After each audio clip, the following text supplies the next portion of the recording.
శ్రీ గురుభ్యో నమః. హరి ఓం.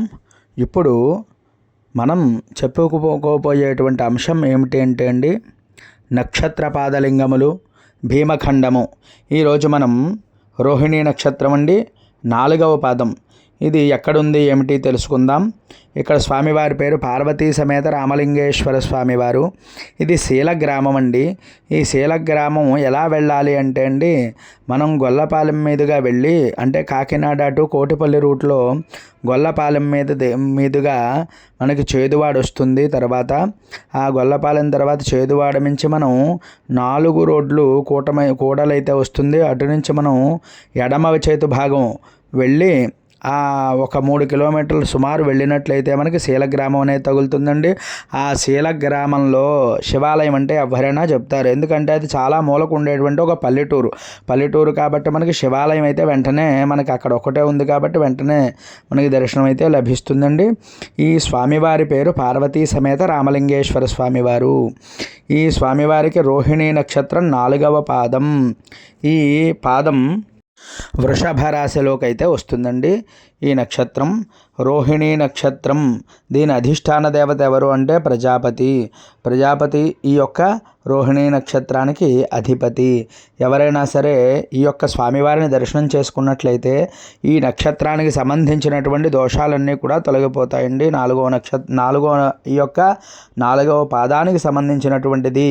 అలాగే స్వామివారిని అందరూ కూడా ఓం నమః శివాయ అంటూ పంచాక్షరి జపాన్ని అయితే అందరూ కూడా చేసుకోండి. ఓం రోహిణీ నక్షత్రాయ నమః, ప్రజాపతయే నమః అంటూ ఆ స్మరణ చేసుకుంటూ జపం చేసుకోవాలి. మరి ఈ స్వామివారికి చక్కగా ఎవరైతే ఈ యొక్క కార్తీక మాసం అయితే మనకి కొంచెం రద్దీ అనేది కనిపిస్తుందండి. ఉత్త రోజుల్లో అయితే చాలా ఖాళీగా ఉంటుంది. మనకి కార్తీక మాసం అంటే సోమవారాలు మాత్రమే కొంచెం జనాలు అయితే ఉంటారు. మిగిలిన రోజుల్లో అయితే మనకి చాలా సులభంగా మరి దర్శనం అయితే అవుతుంది. స్వామివారిని అందరూ కూడా దర్శనం చేసుకోండి. మరి ఈ చుట్టూ కూడా ఇది కూడా చాలా పెద్ద టెంపుల్ అండి. ఎందుకంటే ప్రాంగణం అంతా కూడా చాలా అద్భుతంగా ఉంది. మనకి చాలా విశాలంగా అయితే ఉంటుంది ఈ యొక్క దేవాలయం. ఇక్కడ చండీశ్వరుని చూడండి.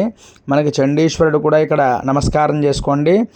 చండీశ్వరాయ నమః, ప్రార్థన నమస్కారం సమర్పయామి. మీ గోత్రం పేరు చెప్పుకొని చక్కగా 3 సార్లు టప్పట్లు కొట్టి దండం పెట్టుకోండి స్వామివారికి.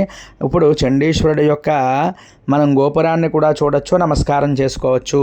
స్వామిని భక్తి శ్రద్ధలతో ఎవరైతే మరి అర్చించుకుంటారో కార్తీక మాసం మనం ఇవన్నీ కూడా కార్తీక మాసాన్ని పురస్కరించుకుని మనం అయితే చూస్తున్నాం. ఇప్పుడు చూడండి మరి స్వామివారిని మరి రామలింగేశ్వర స్వామివారు, పార్వతీ సమేత రామలింగేశ్వర స్వామివారిని దర్శనం చేసుకోండి.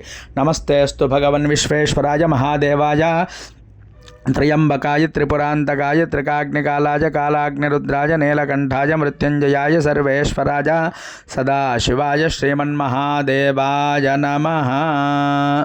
శ్రీ పార్వతీ సమేత రామలింగేశ్వర స్వామి దేవతాభ్యాం నమః. ప్రార్థన నమస్కారం సమర్పయామి.